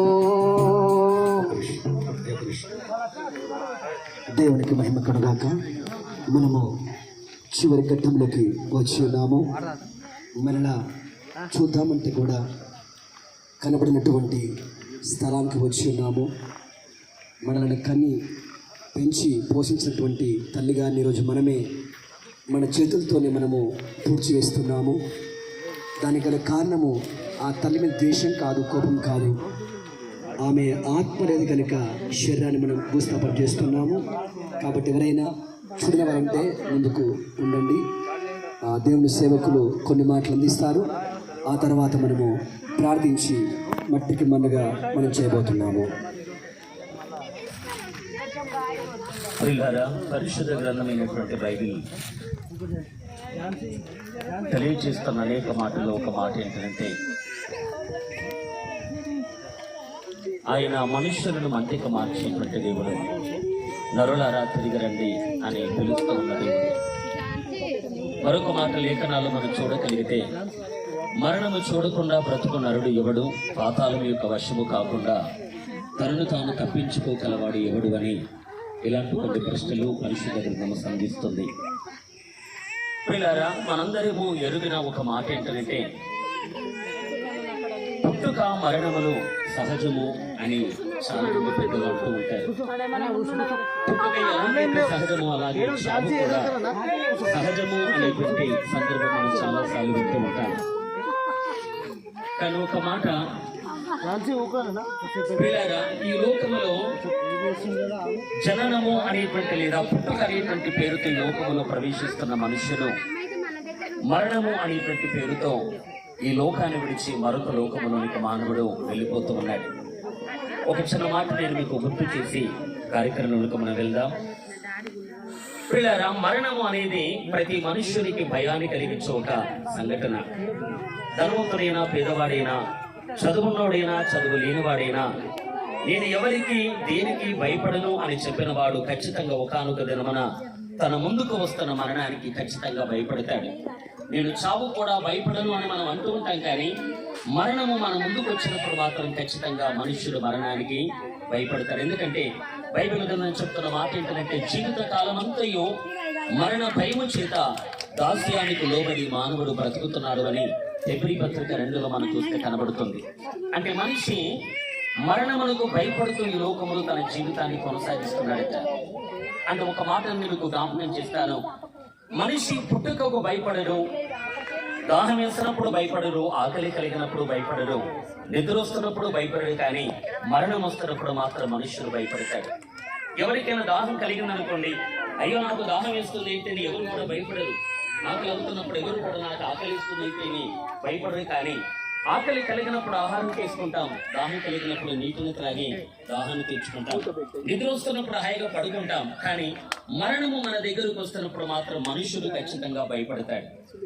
ఎందుకు ఇలా జరుగుతుంది అని మనం చూడగలిగితే, మరణము అనేది వాస్తవానికి దేవుని సంకల్పములో లేని ఒక సంగతి. మొట్టమొదట దేవుడు ఈ సృష్టిని చేసినప్పుడు, మట్టితో నరుని దేవుడు కలిగించినప్పుడు, తన పోలికలు తన స్వరూపంలో మానవుడిని దేవుడు కలిగజేసినప్పుడు, ఆ తొలి మానవులకు దేవుడు ఆకలినిచ్చాడు, దాహాన్నిచ్చాడు, నిద్రనిచ్చాడు, కానీ మరణాన్ని మాత్రం దేవుడు వారికి ఇవ్వలేదు. ఏదైనా తోటలో ఉన్న తొలి మానవులు వారి ఆకలి తీర్చుకోవడానికి రకరకాల వృక్ష ఫలాలు దేవుడిచ్చాడు. వారు పడుకుంటున్న వారు రెస్ట్ తీసుకోవడానికి నిద్రని దేవుడిచ్చాడు, దాహాన్ని దేవుడిచ్చాడు, కానీ మనుషుని దేవుడు చేసినప్పుడు మరణమును మాత్రం దేవుడు మానవునికి ఇవ్వలేదు. అందుకే ఏదైనా తోటలో దేవుడు ఏమన్నాడంటే, ఆదామా, ఈ పండు నీవు తినకూడదు, ఒకవేళ ఈ పండు తినమనా నీవు నిశ్చయంగా చచ్చదువు అని దేవుడు నరునికి ఆదేశించినట్టుగా మనం చూడగలం. అంటే మానవుడు పండు తిని ఎప్పుడైతే పాపం చేస్తాడో అప్పుడు మరణము తనకు సంభవిస్తుంది అన్నాడు దేవుడు.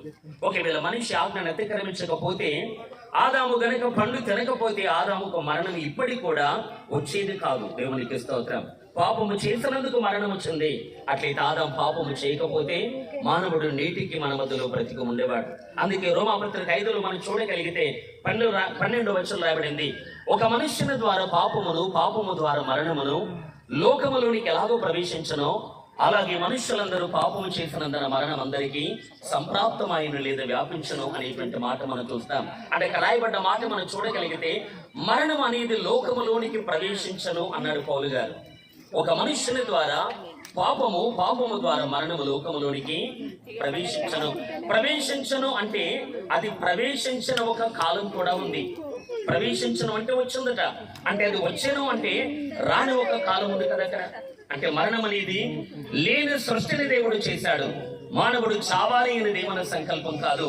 ఇంకా మనం చెప్పగలిగితే, నిత్యము దేవుడు ఎలాగైతే బ్రతికి ఉన్నాడో, జీవిస్తూ ఉన్నాడో, మానవుడు కూడా నిరంతరం బ్రతకాలి అని జీవ వృక్ష ఫలాన్ని దేవుడు ఏదేను తోటలో మొలిపించాడు.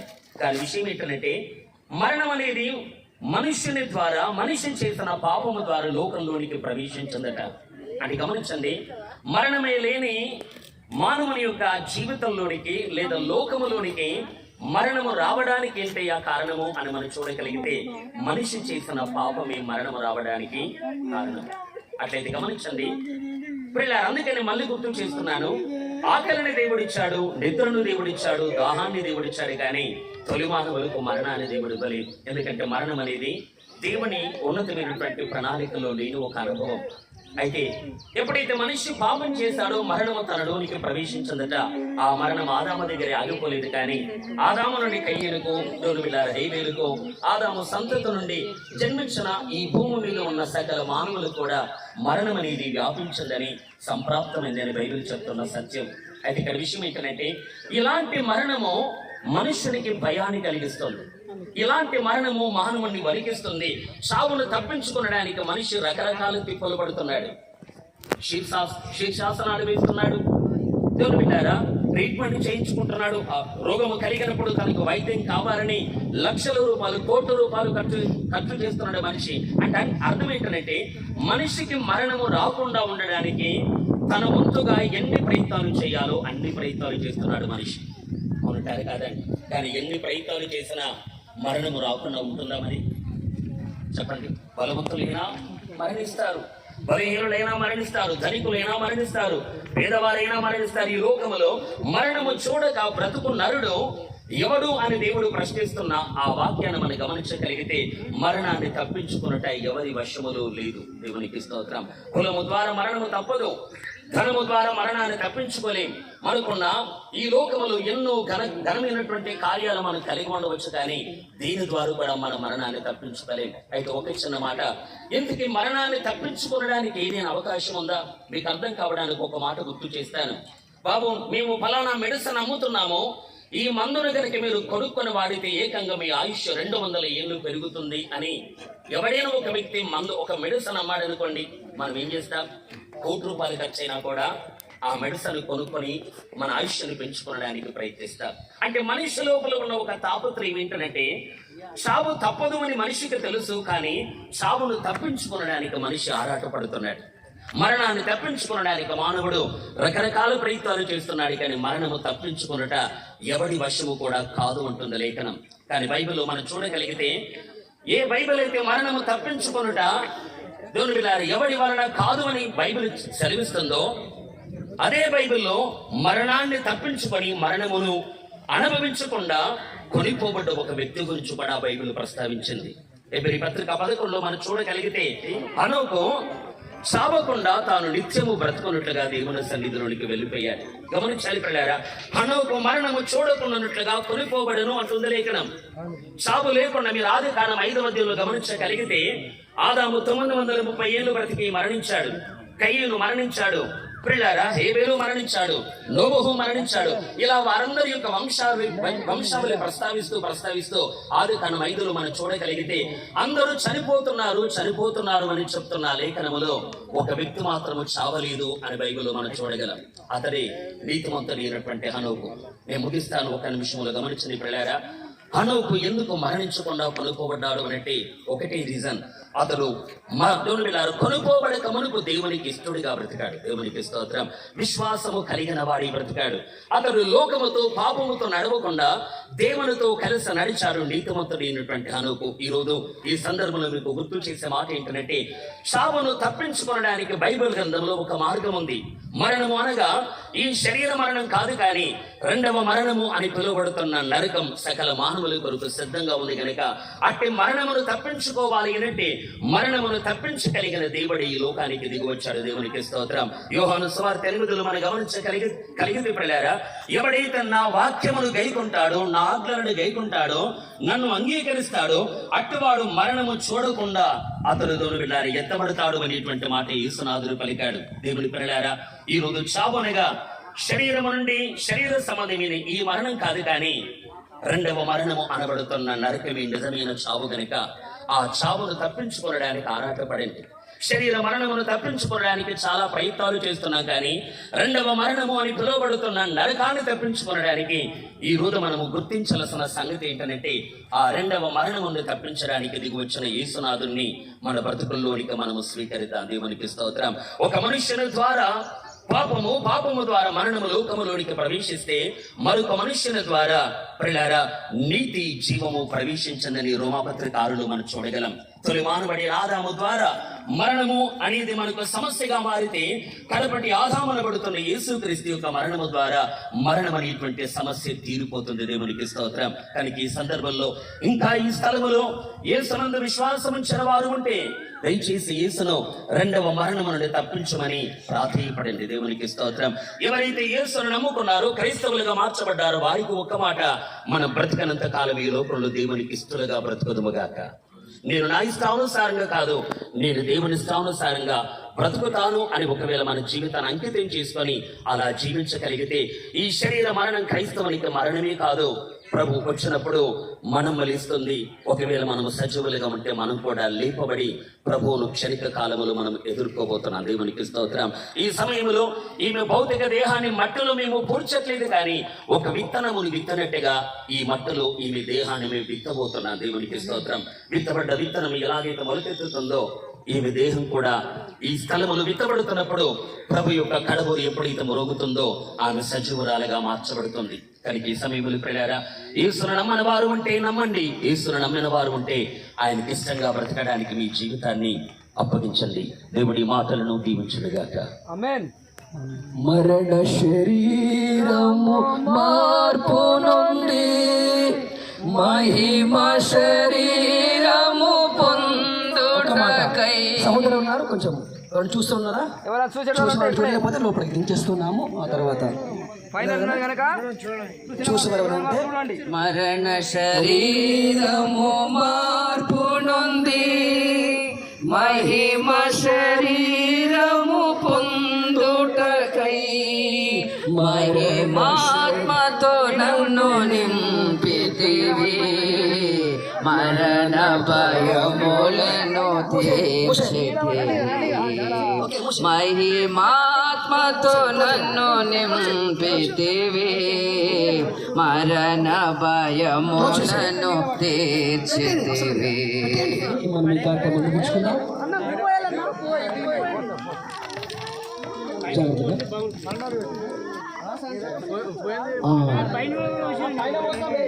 సహోదరు ఆలోపు మనం ఒక వాక్యం చదువుకొని కొనసాగిపోదాము.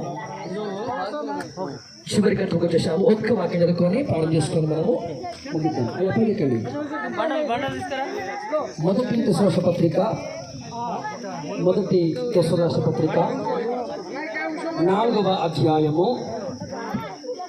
13వ వచనం నుంచి 18వ వచనం వరకు. మొదటి తెస్సలోనికీయుల పత్రిక 4వ అధ్యాయము 13వ వచనం నుంచి 18 వరకు.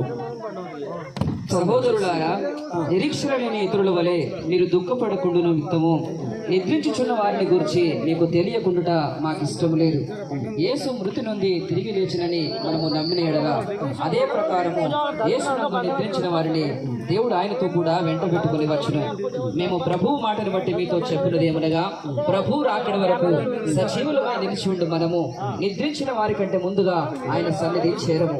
ఆర్భాటముతోనూ ప్రధాన దూత శబ్దముతోనూ దేవుని పూరతోనూ పరలోకం నుండి ప్రభువు దిగి వచ్చును. క్రీస్తు నుండి మృతులైన వారు మొదట లేపుడు. ఆ మీదట సజీవులమై నిలిచి ఉండి మనము వారితో కూడా ఏకముగా ప్రభువును ఎదుర్కొనుటకు ఆకాశ మండలమునకు మేఘముల మీద కొనుకోబడదము. కాగా మనము సదాకాలము ప్రభువుతో కూడా ఉందుము. కాబట్టి మీరు ఈ మాటల చేత ఒకరినొకడు ఆదరించుకొనుడి. ఆమేన్. దేవునికి మహిమ కలుగాక. మనమందరం కూడా వ్యవసాయం చేయకపోయినప్పటికీ అనుభవం ఉంది. ఈ భూమిలో నుంచి అనేక మొక్కలు వస్తూనే ఉన్నవి. అదే ప్రకారంగా ఈ యొక్క మధ్యాహ్న కాల సమయంలో మనమందరం కలిసి ఈ మాన్యమును మనము ఇప్పుడు విత్తి ఉన్నాము. అయితే ఈ విత్తనం మరలా ఈ మట్టి శరీరం మరలా యేసుక్రీస్తు ఎట్లయితే మహిమ శరీరం తిరిగించిండో అదే ప్రకారముగా ఆ కడపూల శబ్దము వచ్చినప్పుడు ఈ మానమ్మ కూడా ప్రభు అయినటువంటి యేసుక్రీస్తు వలె మహిమ దేహంతో ఒక రోజు లేవబోతుంది.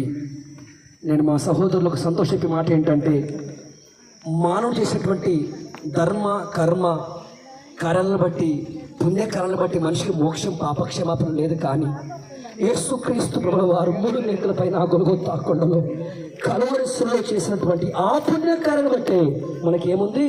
రక్షణ భాగ్యం ఉంది. ఆ రక్షణ ఈమె స్వీకరించిన కనుక ఈమె కూడా రక్షణ ఉంది. మనం ప్రార్థన చేసుకుందాం. తరల పంచందరూ కూడా స్తోత్రము నాయనా, స్తోత్రము దేవా, స్తోత్రము నాయనా, స్తోత్రములు. పరిశుద్ధుడా, ప్రేమగల మా తండ్రి శివాధిపతి, మీ పరిశుద్ధ నామమునకు లెక్కలేని వందనాలు స్తోత్రాలు చెల్లిస్తున్నాం. ఈ భూస్థాపన కార్యక్రమం అయా మీ సేవకుల ద్వారా, మీ సంఘం ద్వారా అయా సమస్తము క్రమముగా మర్యాదలు జరిగించినందుకు మీకు వందనాలు స్తోత్రాలు చెల్లిస్తున్నాం. అయా తల్లిగారు పిలిపించుకున్నారు. అయా మన ప్రభు ఆమె మీద ఉంది కనుక మరొక రోజు దేవా ఈ తల్లిగారికి ఒకప్పుడు మీ మట్టి శరమించారు, అమర్చారు. మరణంలోంచి దేవా మీకు స్తోత్రములు. మహిమ శరీరానికి మహిమలో చెట్టుబోతులకు మీకు వందనాలు, స్తోత్రాలు చెల్లిస్తున్నాము. ఈ తల్లిగారిని బట్టి అయ్యా బిడ్డ ఎంతగానో సువార్త ప్రకటించారయ్యా. ఆ సువార్త అంతా ఇప్పుడు అనేకులు మీరు ఫలింపచేయండి. మీరు పాపాన్ని క్షమించే దేవుడు. పాపాన్ని తొలగించి పరిశుద్ధపరిచి పరలోకాన్ని నిత్య జీవనిచ్చే దేవుడు ప్రభు మీకు స్తోత్రములు. అయ్యా మరణమే లేని మనుషులు చేశారు కానీ దేవా, మాకు మేము చేసిన పాపాన్ని బట్టి మరణం వచ్చింది. ఆ మరణాన్ని, ఆ పాపాన్ని, ఆ శాపాన్ని తీసివేయడానికి మీరు మా కోసం మరణించారు. కేవలం ప్రభువా ఆ మరణాన్ని చంపివేసి మాకు కొత్త జీవితాన్ని ఇవ్వడానికి ప్రభువా మీరు మరణించారు కనుక దేవా, అయ్యా బిడ్డ చెప్పిన సువార్త అంతయు అందరూ మీరు ఫలింపజేయమని మేము ప్రార్థిస్తున్నాము. స్తోత్రములు. ఎదుగు దేవా, మానవ యొక్క ఈ పార్థిక దేహములు దేవా మీకు స్తోత్రములు. మీరు మాకు ఇచ్చినటువంటి అధికారాన్ని బట్టి మీకు బలపడి ప్రభువా మీకు స్తోత్రములు.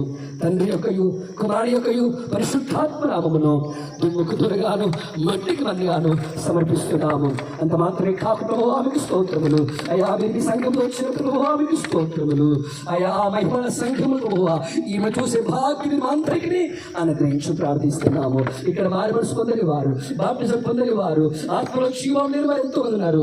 వారికి అందరికీ ప్రార్థిస్తున్నాము. మరి ముఖ్యంగా ప్రభువా మా సహోదరు ప్రభువా అయా సంతోష్ గారిని, వారి భార్య ప్రభువా తండ్రి, అయా తండ్రి ప్రభువా, అయా తండ్రి ప్రభువా వారి జ్ఞాపకం చేసుకోండి, ఓదార్చండి, బలపరిచి ప్రభువా మీకు స్తోత్రము చెల్లిస్తున్నాము.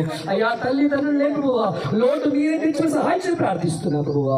ఇంత పడుతున్న సూత్రాలు చెల్లిస్తూ అయా తండ్రి మీ మహిమలు రాకుండా కూడా సహాయం చేయండి. సమస్త మహిమ ప్రభావానికి చెల్లిస్తూ యేసయ్య అతి పరిశుద్ధ నామమున ప్రార్థిస్తున్న పరమ తండ్రి, ఆమేన్. తండ్రి దేవుని ప్రేమ, కుమారుడు యేసు క్రీస్తు కృప, పరిశుద్ధాత్మక సహవాసము సకల పరిశుద్ధులకు మరి ముఖ్యంగా కుటుంబానికి నడిపించుగాక. ఆమేన్, ఆమేన్, ఆమేన్, ఆమేన్.